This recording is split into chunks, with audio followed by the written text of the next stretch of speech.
Hey, welcome. Today I want to dispel a myth that only extroverts can be successful in business. This might be more vulnerable a video than I've ever done, and I didn't really want to do it. My team here is like, this is a video you have to do, and today I'm going to share with you something that I've learned over time that I really wished I knew when I started my business. I need to share with you why being an introvert versus an extrovert in business and some of the myths that come with that. And in fact, I own, as you heard me say, several companies, of which one of them is a networking organization nationally. The others are opportunities to speak on stages and so forth. So people, I think, find it hard to believe when I let them know that I'm more introvert than extrovert. And they're like, oh, that's baloney. There's no possible way. You seem like such an extrovert. The reality is that I've had to learn some skill sets to help me adapt, but I am more of an introvert than an extrovert. And I'll share with you, though, I think that all comes down to the meaning. And I heard this meaning, I can't remember who it was, but I was at a workshop one time or a big conference, and they're talking about introverts and extroverts. And most people think that an introvert is someone who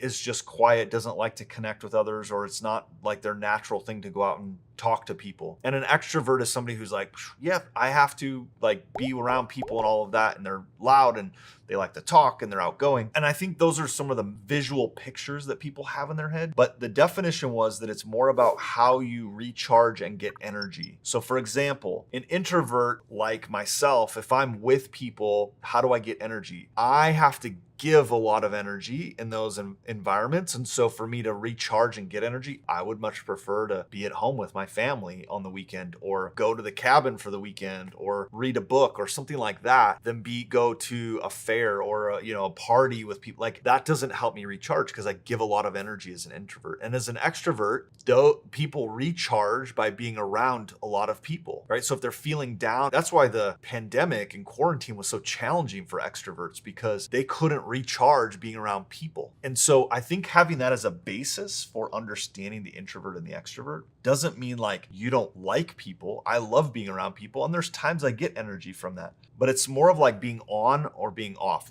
If I have to be on as the business owner, it drains energy. So I'll go do a workshop, and it's challenging. I'm drained at the end of it. In fact, we do a national convention, and I've shared this story because it's interesting that prior to going on stage and giving keynote address, I get super anxious. When I was a little kid, I was super shy, incredibly shy. And my mom tells this story, and I vaguely remember of being starting kindergarten, even first grade probably, but especially kindergarten, is the first couple of days of school. She would walk me to school, and I would be I would hold on to her leg. I would just hold on to it. And she was peeling me off, you need to go to class. And I would go there, and I would not talk to anyone. My parents thought, well, let's put him in sports. If we put him in sports, it'll force him to interact with other kids. And so they put me in soccer. And I'll never forget, I remember signing up for soccer. I was so shy. They go to take the photos, and back then it was these little boards that you put these little stick letters on, the team name, whatever, and you'd hold it. And I remember they put it down by my feet, and then I would hold this board, or no, the board would be by my feet, and they gave me a soccer ball. And the photographer comes up and hands me the soccer ball, and he goes to walk back behind the camera, and I pull the soccer ball up over my face. I just didn't even want to be on camera. And then he'd come back, and no, you got to put it down. And I remember just continue to just keep putting it in front of my face. He's probably what's wrong with this kid? But I was so shy. When I played soccer, it's a vivid memory of mine. And some of you can relate to and if you see kids who are like this, understand that it's not about them not liking people, or they're just shy, and how they get energy is often being in their own mind and their own thoughts. But I would stand in the soccer field. I would stand in the same spot. I never moved. And that ball would they would back with kindergarten, first grade, soccer's just this cluster that moves around with a ball around the field, and it would hit my legs, the ball would bounce out, and I would never move. And I remember my dad growing up, he was quite an athlete, and so I remember my dad pacing the sidelines what's wrong with this kid? Why would he move? And why do we pay for him to be in sports? He's just gonna stand there on the field.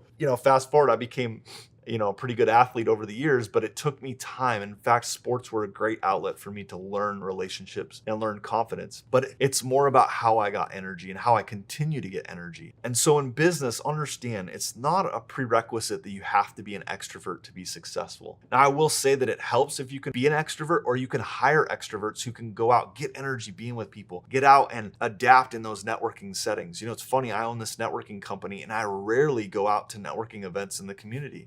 It's hard for me. It's hard for me to get on stage. It's hard for me to go up and speak. I get anxious. I get nervous. It's okay. What you have to do as an introvert in those moments is lean into that. Be vulnerable. I tell people that. I get on stage and at times I've told people I'm nervous. You know, I did a training one time on how to be a better speaker, and they said, when you go on stage and don't be vulnerable, be tough, never let them see you cry, never let them, all of that stuff. And you know what I realized? That was a bunch of crap. Because the reality is the more human I was on stage, the more my audience connected with me. They're like, oh, I'm a lot like that guy. I can relate to that. And so I think about all the money I spent on these training courses on how to be a better speaker. Didn't help me. That's fine. I might have been a better speaker, but I didn't connect with the audience. So if you're an introvert, lean hard into that. Be an introvert. You let your clients know you're introverted. That probably some of your clients are as well, and they can relate and appreciate that. So you don't have to be something you're not. Because I assure you one thing, if you are an introvert by nature trying to be an extrovert, you will drain yourself and you will have what I call the 3 business diseases and ailments, which is burnout, blowout, or rust out. Over time, typically burnout will happen or rust out because you have become an introvert trying to be an extrovert, and it will just drain you. Now, if you're an extrovert, sometimes your energy to an introvert can come off as a little too much. It can happen. So you have to be aware that if you get energy around people and you're around a lot of introverts, you're gonna suck the energy right out of it. And you've heard the phrase sometimes like, are you the type of person that lights up a room when you walk in or when you walk out, right? If you're an extrovert and you walk out and the room lightens up, you're probably sucking the life right out of it. And just be aware of it. Be aware of who you're around in your surroundings, but own who you are. Now, if you found this helpful and you want more videos like this, make sure you like and subscribe and share this with a friend. There's lots of business owners right now who are wondering, like, I'm supposed to be something different. You know, the great thing about the way technology and videos like this and social media, what it's allowed us to do is to be more vulnerable. It's allowed us to get in front of people and share those weaknesses. 10 years ago, I couldn't see myself getting in front of a camera like this and sharing these kinds of vulnerabilities with those around me. But because I've seen others, that makes me more comfortable to do that. Just lean into who you are, be authentic, be vulnerable, because that will make you not just dynamic, but will make you magnetic to those around you who want to do business with you. And if you like this, make sure you subscribe and share this with a friend. We'll see you on the next video.